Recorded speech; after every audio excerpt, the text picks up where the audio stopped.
Hi paper crafters, welcome to another Design with Jo video. I'm Joanne Rogers, a Stampin' Up! Demonstrator in Central Alberta, Canada, and I've been designing with you in mind since 1999. I love photopolymer stamp sets. They are clear so you can see through them, but sometimes when you use them an awful lot, you find that they lose their stick. So that's what's happened with my my art gallery ones. You can see that this is not sticking to the plastic sheet that it's on. And in fact, it doesn't want to stick to my block either. There's a pretty simple solution, and we're going to start at the bathroom sink. So I've brought in my stamp, and this is the one that is not sticky at all. And the first thing I'm going to do is get it wet. And then I'm just going to take a mild detergent, and I'm just using something I had around the house, which is baby shampoo, and you are just going to wash it.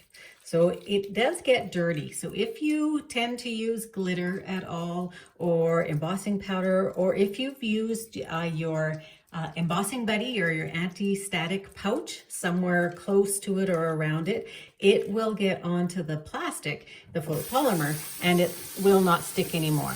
Okay, so that's our first step, is that we want to just wash it off with a mild detergent, and you want to set it aside to dry. So give it a really good rinse, and then you want to set it aside to dry. So I'll either put that on a paper towel or a lint free cloth, and then let that dry completely. So let it dry by itself. Resist wanting to dry it with the towel, and let it dry by itself. Then when it's completely dry, take it, and you'll see instantly that it will stick better to your acrylic block. But I like to give one more little step. I take some alcohol, and I tend to use a really high proof, like 190 proof. I have to get this from the liquor store.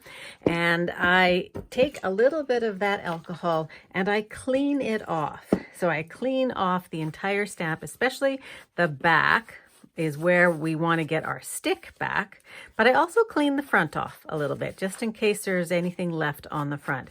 And it just is that final step to get all the lint or any other little bits off of it.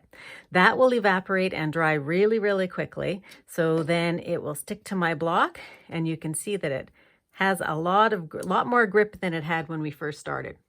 And that's it.